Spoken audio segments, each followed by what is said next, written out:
الحمد لله الذي أنزل على عبده الكتاب ولم يجعل له عوجا وتبارك الذي جعل في السماء بروجا وجعل فيها سراجا وقمرا منيرا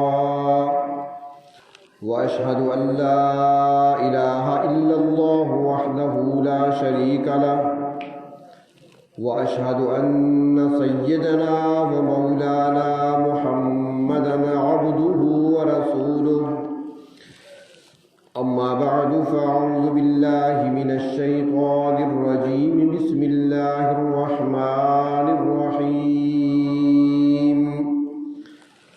إنما يخشى الله من عباده العلماء صدق الله مولانا العظيم مولاي صل وسلم دائما أبدا على حبيبك خير الخلق كلهم. قابل احترام بزرگوں، عزیز دوستوں اور عزیز طلباء، المرکز الوحید کا سالانہ پروگرام ہے اور تقریباً ہر سال اس موقع پر ہماری آپس میں ملاقات ہوتی ہے اور مجھے کچھ کہنے کے لیے، آپ سے مخاطب ہونے کے لیے دعوت دی جاتی ہے. تو ادارے کی نسبت سے، مدرسے کی نسبت سے ہی کچھ عرض کروں گا. سب سے پہلی بات تو یہ ہے کہ اس مدرسے کی تاریخ کیا ہے، مدرسے کا آغاز کب سے ہوا تھا. اور جب بھی یہ سوال میں نے پوچھا ہے تو سامعین ہمیشہ یہ جواب دیتے ہیں کہ سب سے پہلا مدرسہ مسجد نبوی میں صفہ کے نام سے قائم ہوا تھا. لیکن اس سے پچھلی تاریخ کو ہم چھوڑ دیتے ہیں. یہ بات آپ کے ذہن میں رہے کہ مدرسے کی تاریخ اتنی ہی پرانی ہے جتنا کہ انسان پرانا ہے. مدرسے کا افتتاح اور مدرسے کا آغاز اس وقت ہو گیا تھا جب اللہ رب العزت نے حضرت آدم علیہ السلام کو تخلیق فرمایا. اس وقت مدرسے کا آغاز ہوا. اور یہ ثبوت ہمیں کسی تاریخ کی کتاب سے نہیں، کسی شخصیت کی زبان سے نہیں، بلکہ قرآن پاک سے ملتا ہے. مدرسہ کسے کہتے ہیں؟ جہاں پڑھنا ہو، پڑھانا ہو، جہاں سیکھنا ہو، سکھانا ہو، اس کا نام مدرسہ ہے. تو حضرت آدم علیہ السلام کی تخلیق ہوئی، ملائکہ کو رشک آیا، وہاں پر عرض کرنے لگے پروردگار اس مخلوق کو کیوں پیدا کیا جا رہا ہے؟ رب تعالیٰ نے فرمایا کہ زمین کی خلافت اس کو دینی ہے، زمین کی خلافت کا بوجھ اس کے کندھوں پہ رکھنا ہے. تو فرشتوں نے عرض کیا پروردگار عالم اگر زمین کی خلافت دینی ہے تو پھر ہم ہی تو موجود ہیں، ہم ہی حقدار ہیں اس بات کے، کیونکہ ہم آپ کی تسبیح بیان کرنے والے، آپ کی حمد و ثنا بیان کرنے والے ہیں، آپ کی نافرمانی نہیں کرتے، جو حکم ملتا ہے ہم اطاعت کرتے ہیں. نحن نسبح بحمدک ونقدس لک. اگر یہ خلافت عطا کرنی ہے تو ہمیں عطا کر دیجئے. تو اللہ تبارک و تعالیٰ نے فرمایا کہ جو میں جانتا ہوں وہ تم نہیں جانتے. انی اعلم ما لا تعلمون.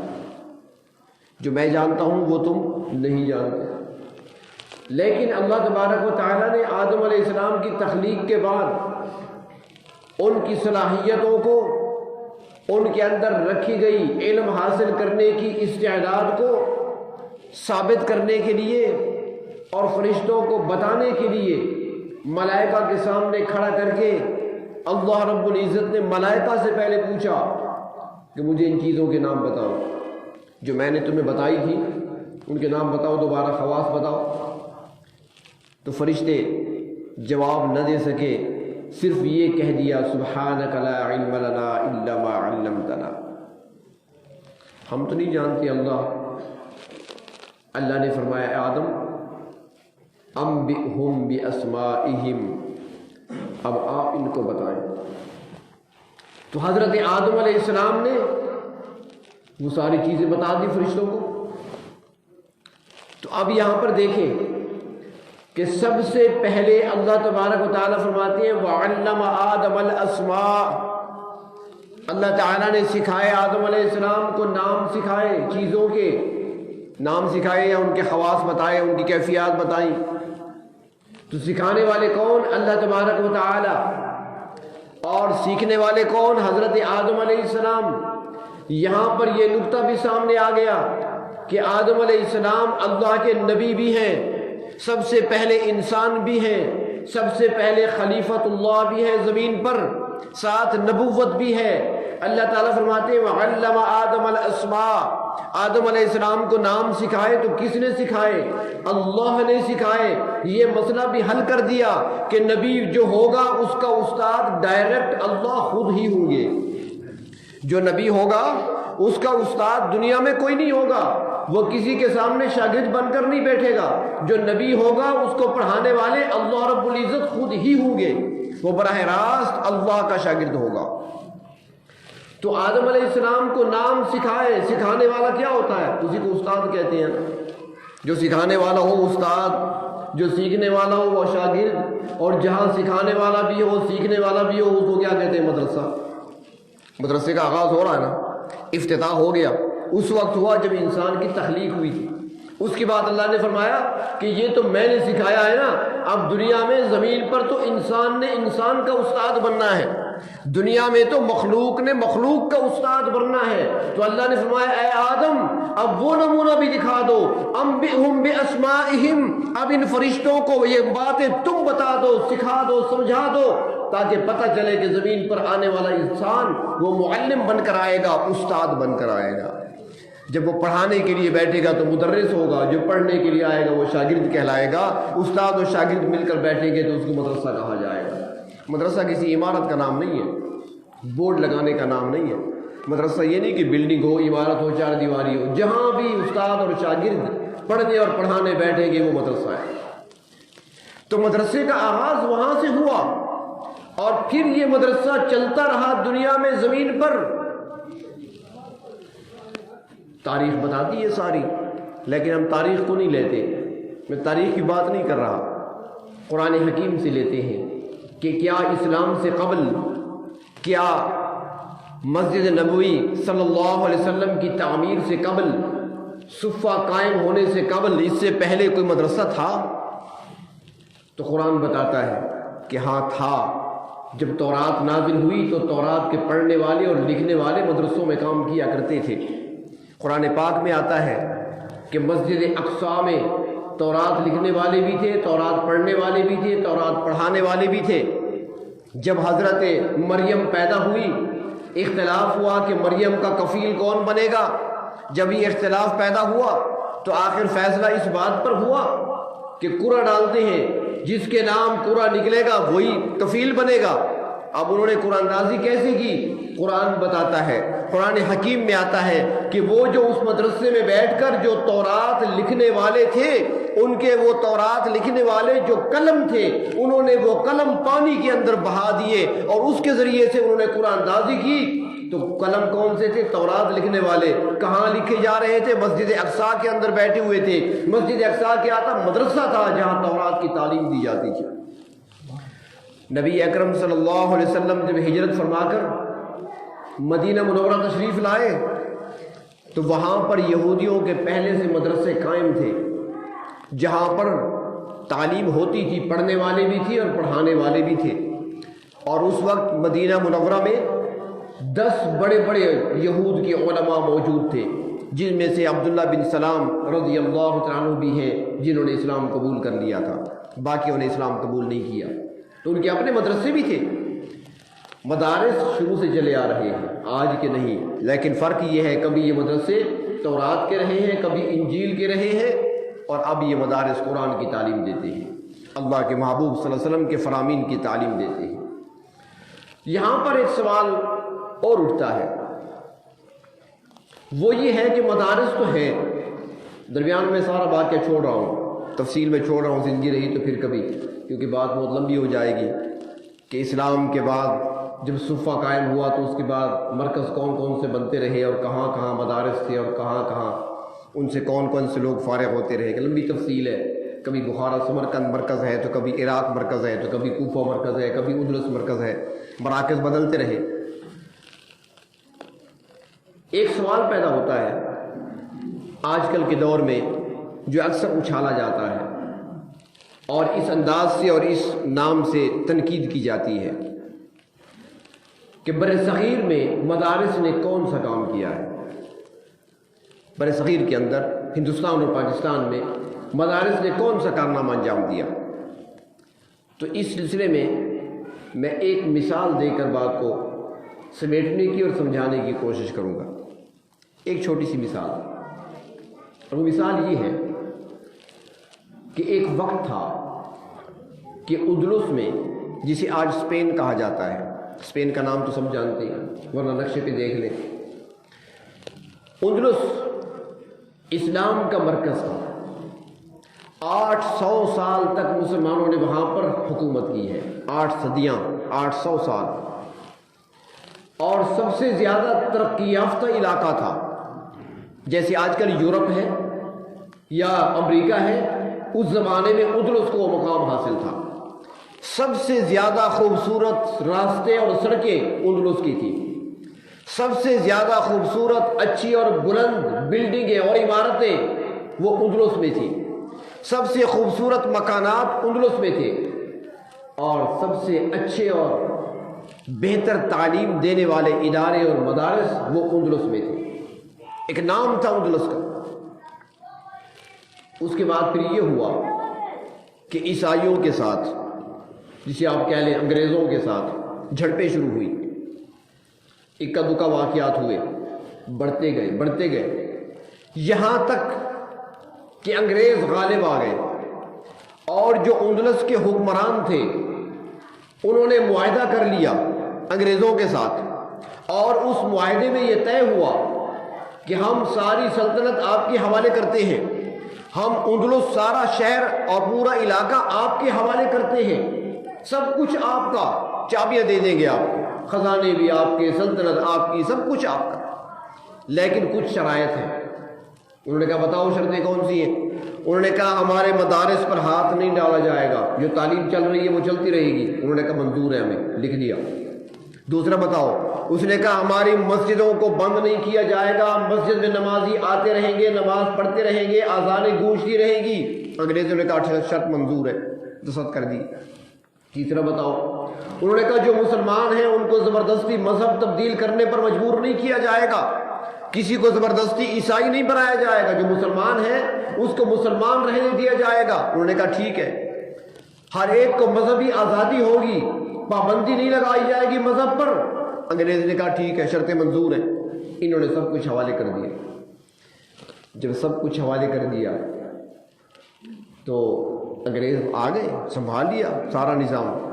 جو حکمران تھے ان کو وہاں سے نکلنا پڑا، نکل گئے وہاں سے۔ تو اب انگریزوں نے سارے شرائط نامے کو پھاڑ کر پھینک دیا، سب کو پیچھے پھینک دیا۔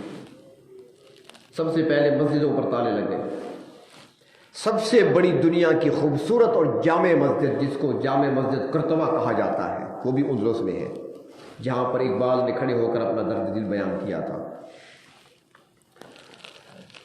مساجد بند، مدارس بند کر دیے گئے، اذان پر پابندی لگ گئی، نمازوں پر پابندی لگ گئی، اور اس وقت صرف نہیں، آج تک وہ مسجدیں بند ہیں، تالے لگے ہوئے۔ اور جو مسلمان تھے وہاں پر اگر کسی نے مذہب تبدیل کر لیا تو اس کو چھوڑ دیا گیا۔ اگر کسی نے صلیب گلے میں ڈالنے سے انکار کیا تو ان کی گاڑیاں بھر کر لے گئے، کشتیوں میں بٹھا کر سمندر گرد کر دیا۔ ایک مسلمان کو بھی وہاں پر زندہ نہیں چھوڑا۔ اب اندلس میں یہ ہوا، لیکن دوسری طرف میری بات آپ کے ذہن میں رہے، ذرا توجہ سے سنیں۔ مسلمانوں کا علاقہ تھا، مسلمانوں کی سلطنت تھی، مسلمانوں کی ریاست تھی، اختیار سب کچھ تھا، لیکن جب آیا انگریز سب کچھ ختم کر دیا، اسلام کا نام لینے والا تک وہاں باقی نہ رہا۔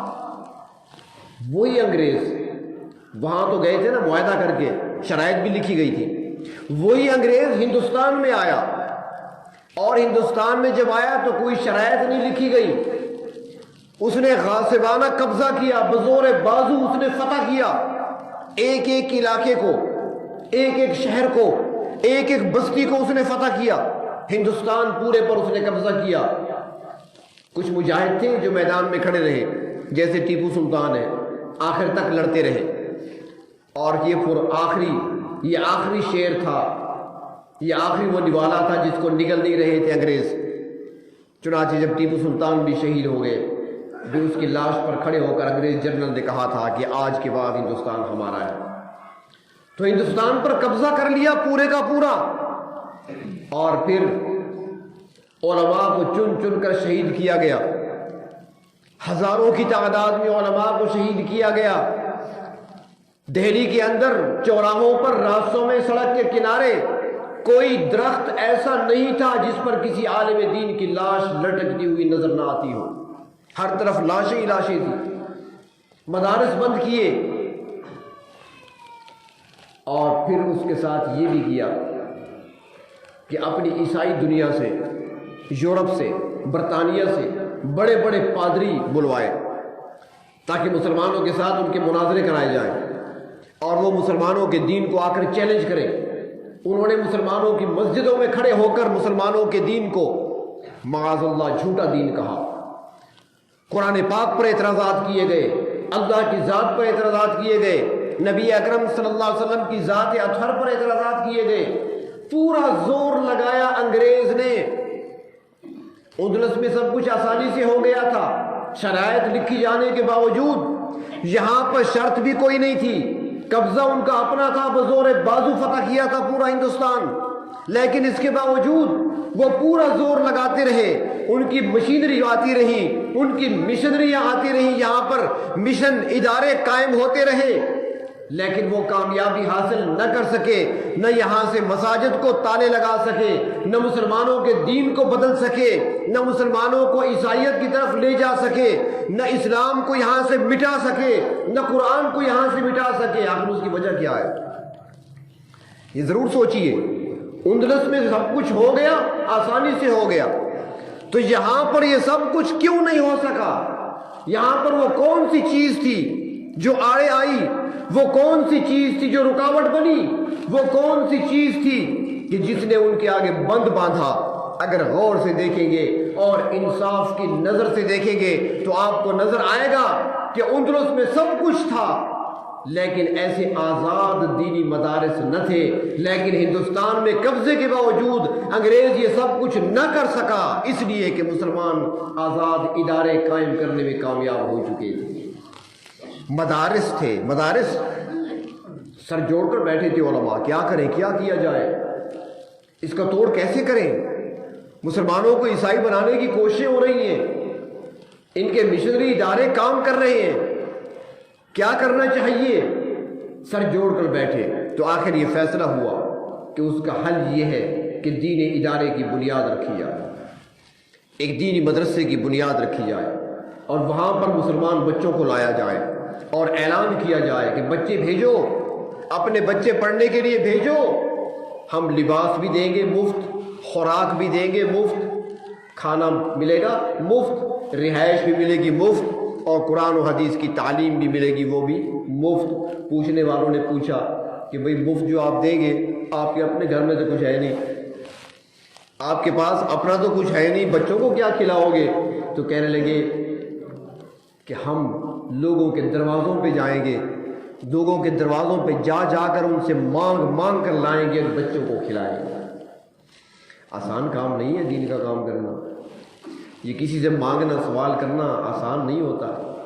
ایک باعزت شخص اور شریف آدمی اگر جیب خالی ہو گئی ہو، مجبور ہو گیا ہو، تو کسی سے وہ 100 روپے مانگتے ہوئے شرم محسوس کرتا ہے۔ اور یہ مدارس والے جو آپ کے دروازے پہ آتے ہیں، اپنی ساری انا کو مٹا کر اپنی ساری بڑائی کو، اپنے سارے وقار کو ایک سائڈ پہ رکھ کر اللہ کی رضا کے لیے نکلتے ہیں، آپ کے دروازے پہ آتے ہیں، یہ ایسا نکلنا مذاق نہیں ہے، لیکن یہ اللہ کی رضا کے لیے کر رہے ہیں۔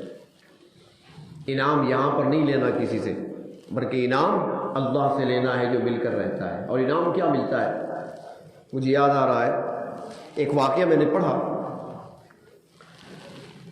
کہ شام کے ایک بہت بڑے بزرگ ہیں، کافی عمر رسیدہ ہیں، انہوں نے خود یہ واقعہ بیان کیا۔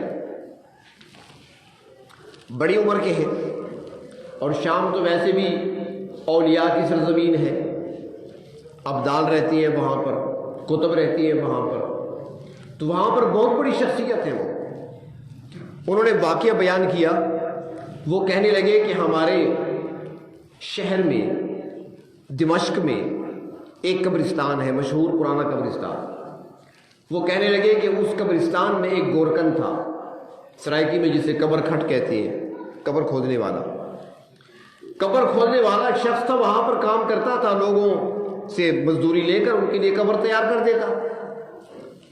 تو ایک مرتبہ ایسا ہوا کہ ایک عورت آ گئی قبرستان میں، اور اس نے آ کر اس سے کہا کہ میرے ایک بیٹا میرا فوت ہو گیا ہے، تو اس کے لیے قبر تیار چاہیے۔